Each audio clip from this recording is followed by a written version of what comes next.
Yuko! Bye! See you again someday, Yes, somewhere on the road, somewhere on the road. Alright guys, there go Eric and Yuko. We, in our last video, they did an epic hike up there with Kurt. We camped next to him, but now it's time for the sad goodbye.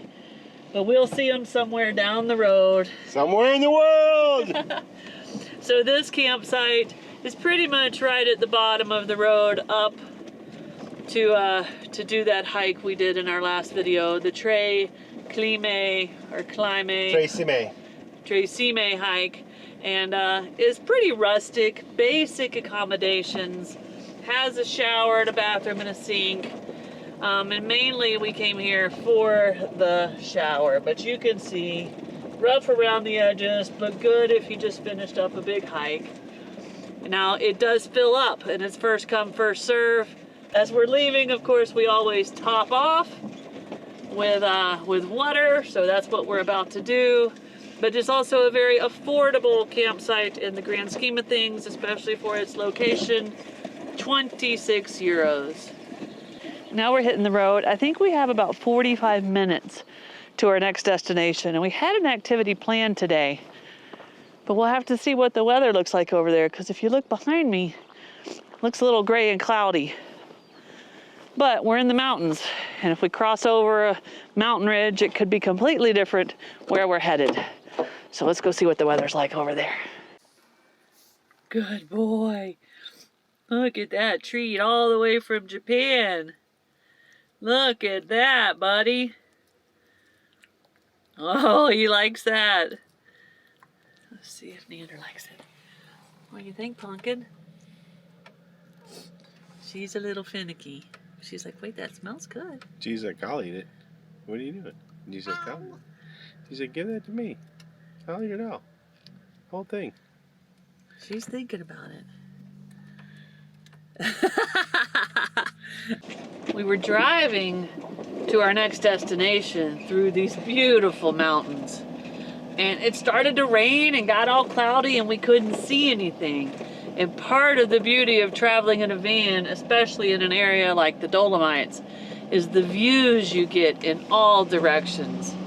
So we decided to pull over in a ski resort parking lot that's partially open because it looks like people go up there and do a ultra hard hike, and have lunch and let the rain go on through.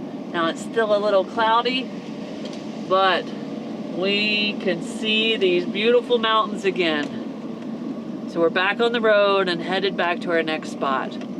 One thing that we think, and it's turning out so far to look like it's true, about the Dolomites is there's several of these ski resort parking lots all throughout here that in the summertime they let the vans stay there overnight for free or pull off during the day. They're usually trailheads for hikes where you can ride up and down the ski lift to start your hike. But we are on the road again. Bus.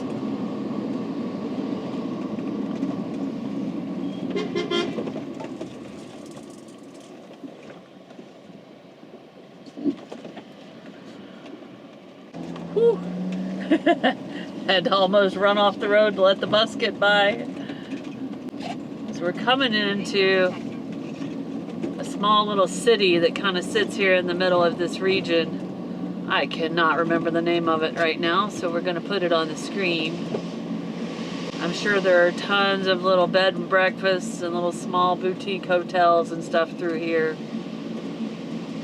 So if you don't have a van, you can still enjoy the Dolomites. As you're driving through the Dolomites, especially as we got closer to this little city with all the hotels and restaurants, you start to see a lot more of the tourists. And this area in the summertime is just decked out for hikers of all levels, to the most extreme climbing all the way down to hikes that I can do. And then for the mountain bikers and the motorcycle riders, it's just dreamland as well.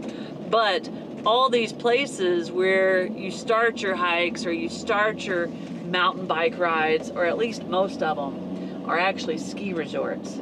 So if you like the snow sports, the Dolomites are for you in the wintertime as well. And we can look up on these mountains and see where the ski slopes would be, and some of them look truly epic, don't they, Curt? Yeah, they really do. And what's cool is the ski lifts can take you up to the top of the mountains. And so you can get, even without walking or hiking or biking all the way up the mountain, you can get up to the top and have the excellent views and maybe do a short hike if you want. And we got a 3.2 meter clearance, and we are 3.2 meters. All right, we gotta refocus.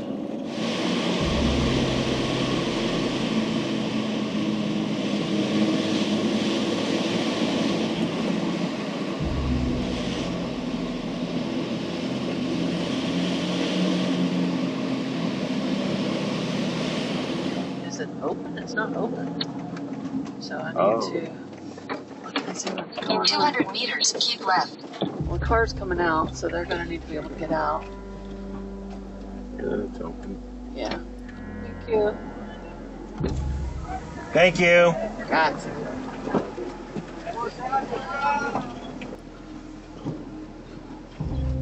It'll empty out. So we can park right here. We'll go down and look at it.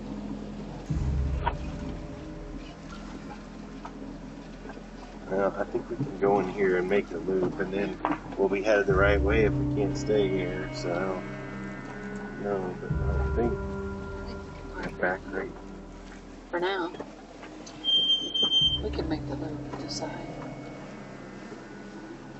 Maybe back in right there. Well, I think we're too long.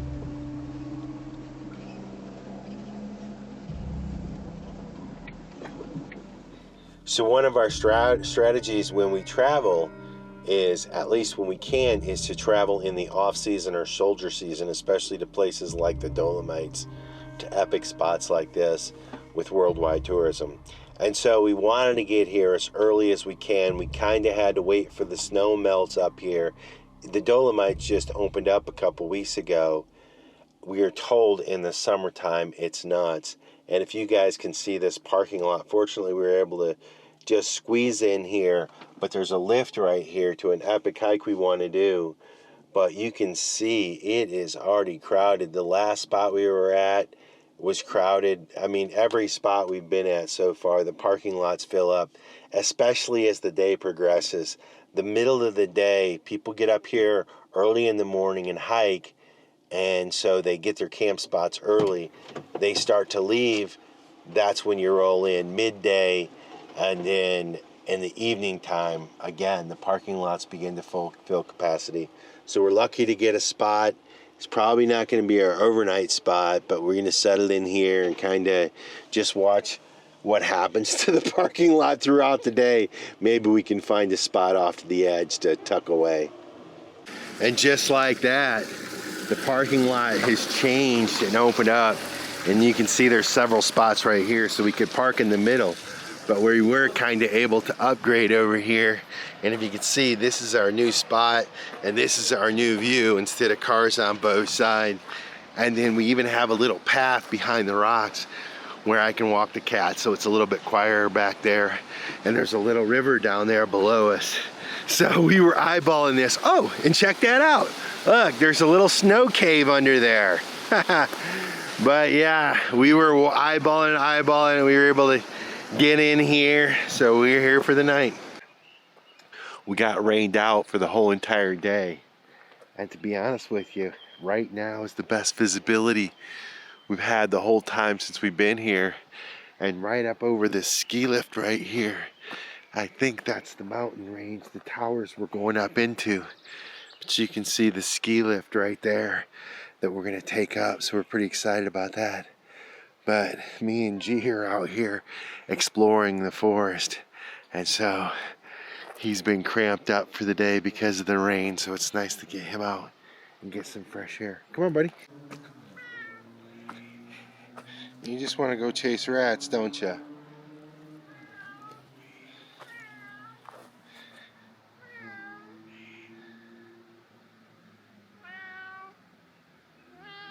What's up, Bubba?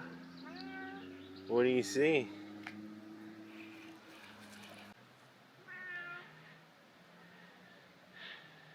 What'd you find over there? What'd you find?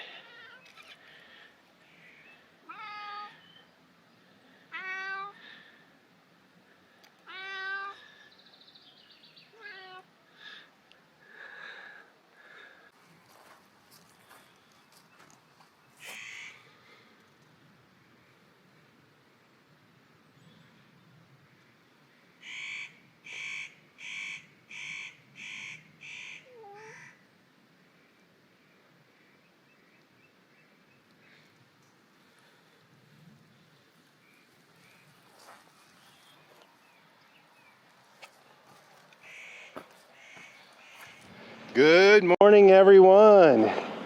We are excited to say that patience paid off in dividends. So yesterday was a rainy day, and even the day before was kind of cloudy and overcast. We decided to stick around. We turned yesterday into a work day, and now look at these blue skies. It is a bit of a scramble here at the lift line. We didn't know exactly where to pay. We were in the wrong line anyway. Everybody was. Everybody was. But we hopped through. We got on. We're on the lift. We are so pumped. The sky is blue. There's waterfalls below us. And good news, guys. Snow's going on this hike with us. Look, wow, look at this place, guys. And from the parking lot to the left, these are the mountains we were staring up at. And these right here are the 5 towers. I don't get up this high often. I am loving that they have ski lifts running in the summertime at a lot of these locations. This is the 5 towers. Cinque Torri. But to me, there's towers everywhere, hundreds of them. But we liked this hike because it did look like it was relatively flat for a little bit at the top of the ski lift. And it is. I'm definitely going to be able to do a little bit of this. Oh, what a beautiful place. In the wintertime, you could ski here. And I bet that would be epic. Oh. And you can see just trails everywhere. There's a trail that goes down into there. There's people walking up around through those kind of sparse forests. And if you look around, all of a sudden you just see people up on top of some of these big rock pillars or whatever, over to the left. And across the valley, there's just trails all over all of these mountains. And the size of these towers and these mountains can really be deceiving as you look at them off in the distance and not too far. They don't look near as big as when all of a sudden you just kind of walk up and start getting closer to them, and you can truly see that they are towers. And it looks like one of them fell over. Oh, they're getting ready to climb. They are getting ready to climb. We actually see some people here at the base. They're climbers. They're climbing up this thing. Mountain climbers, they're a whole nother breed. They're like people that do trips around the world on bicycles. A little bit crazy, but probably a little bit awesome. I want to tell you guys, we are at 7,400 feet elevation. So we're moving slow because the air is thin. This place is unfreaking believable. But we have to pay attention because it's a nice trail, but it's a long way down. And it is great to have Snow out here. She is grinning from ear to ear. She's going 90 to nothing, and she's just having an amazing time, and she can't put the camera away. One thing we've learned pretty quickly about the Dolomites is it's made of like a Dolomite limestone, and it makes for these slippery little rocks. So unfortunately, you have to stop to get to look around, because when you're walking, your eyes are on the trail, or at least mine are. Mine too. We all dream in every color.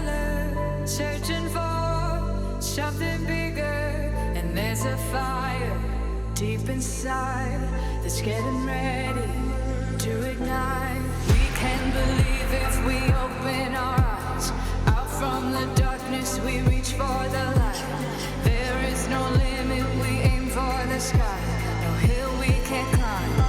Our dreams come alive, alive. Our dreams come alive, alive. We can be heroes and legends today, and nothing can stand in our way. Our dreams come alive, alive. Our dreams come alive.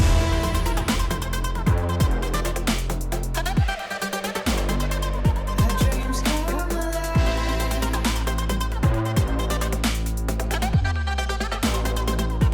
Dreams come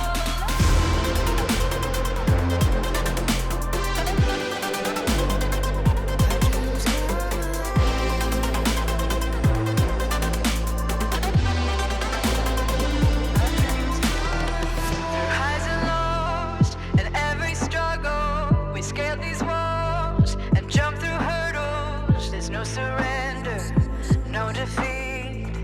We will conquer fearlessly. I guess we might as well go right down in there, huh? Yeah, I think so. Let's go.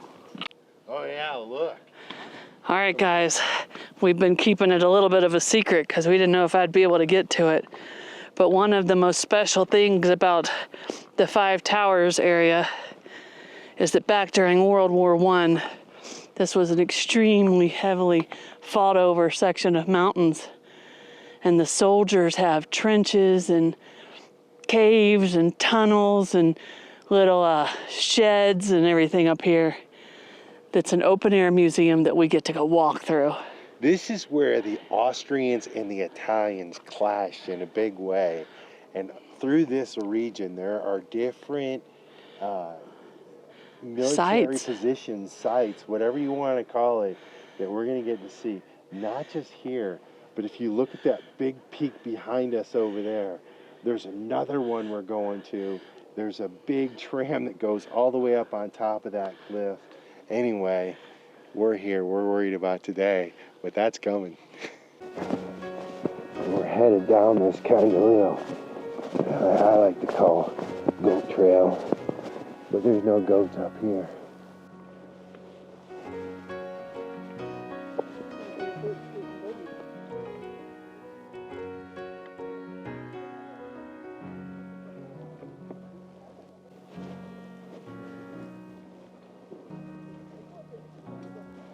That's slippery, hon. Be careful.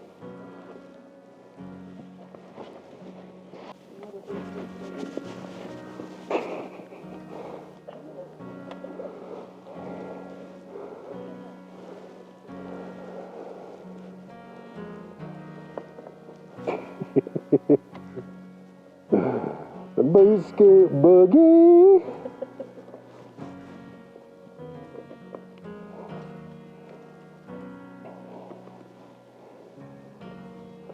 We should have brought one of those metal discs up here. You can just slid down like a kid sliding down the snow.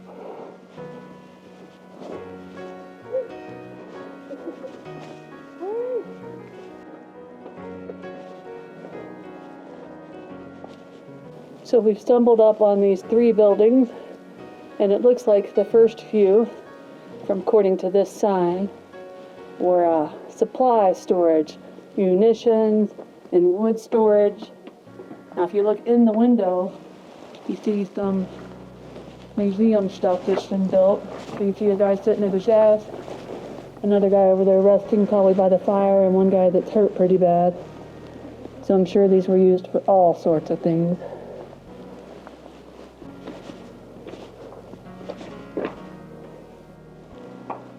Oh, these are like bunks. Alright, so the reason we saw people in this one is because this third building is not for munitions or wood. This is actually a shelter and health services. It's where you came if you got hurt. So, this was also during World War I. So that's late teens, I believe. 19s, like 1915, 16, 17, I think. I could be off a couple of years. And they were up here for the winters. So it was harsh. I love that they have these pictures. And it looks like you can even download an app maybe and have some audio They stuff even with have it. little dogs. Probably companions. They were up here a long time. More big ankle busters. These big rocks that kind of move under your feet on every step, make it a little bit scary. Glad Snow's got the walking sticks today. They're a big help. And, well, I probably should have mine out too. This is where there was a cannon station. And as soon as the sun came up, they'd fire their first shots to an enemy somewhere over there. And there was a captain, and he was almost hit one time. His headquarters was demolished, but he escaped. And so those bunkers or encampments there that line the mountain here, well, there's these communication trenches that run between them. And you can see they're kind of narrow, chiseled out slots. And this is so they could run back and forth and kind of let each other know what's going on around the corner of the mountain and so on and so forth.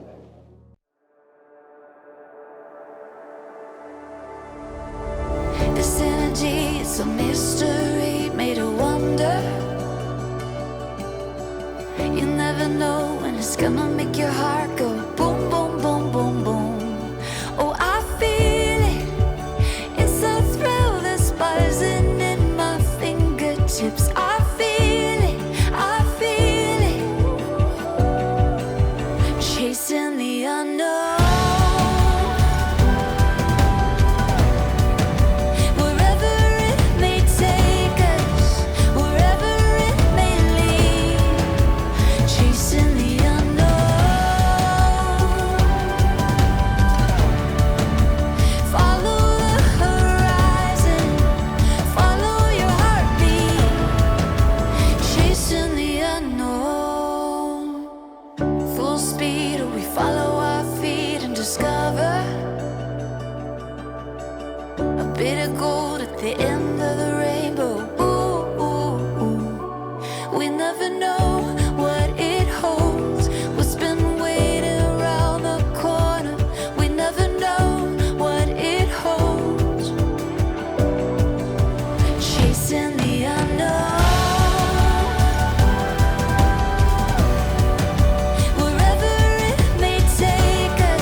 Of course, Curt had to make it to the highest point he could possibly get to. And now he's got to trek his way down. That's my mountain goat. I think he was a mountain goat in a past life, guys. But I'm glad I was able to somewhat keep up with him on this hike. Be careful. You're not really a mountain goat. What a nice hike that was. A little tougher in some places than I expected, but knowing that you were going to be seeing the World War I trenches and all bunkers and gun stands and all that made those climbs worth it. We're almost back to the Refugio there at the top of the ski lift. This has been epic, guys, and we knew we were in a race against the clouds coming in.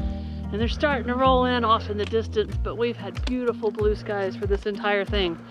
Now, I haven't told Curt this, but I think we at least need to have a snack or a coffee or something at the Refugio before we go down.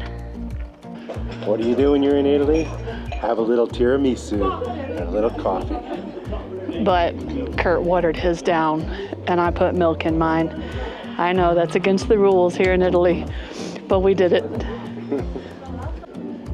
Look at that. And this right here is our view from lunch, and we just had delicious coffee and especially the tiramisu. And it did not disappoint up at this lodge up here. It was delicious. The cream was so good. The little cakes were tasty and moist, just a perfect texture. Oh, so good. We moved closer to the window here. We got prime seats, and this view almost looks like a television. So we're gonna order some food. What an epic day. We did a quick total and we think this was about a $100 day. Our lunch was delicious and cost $50. That included Curt's beer and my apple juice. Our dessert, I think, was around $14, and then the lift tickets up. So we think this was about a $100 day. So worth it. Unbelievable. Clouds are rolling in. I would say it's about 1 o'clock. We were one of the first ones up when it opened at 9 o'clock this morning. Unbelievable day, but we're headed home to check on our kitties. And then in a little while this afternoon, we will relocate to what may be another epic day. But first, let's get down to the van. And I just can't quit grinning. I'm sorry, I can't quit grinning. Look, Me neither. I mean, it was perfect. It's total permagrin. Yeah, it's unbelievable. The Dolomites are off the charts, unbelievable. Home sweet home. Jam sandwich in here. Let's see if the kitties are waiting for us on the seats. You got it unlocked, Curtie?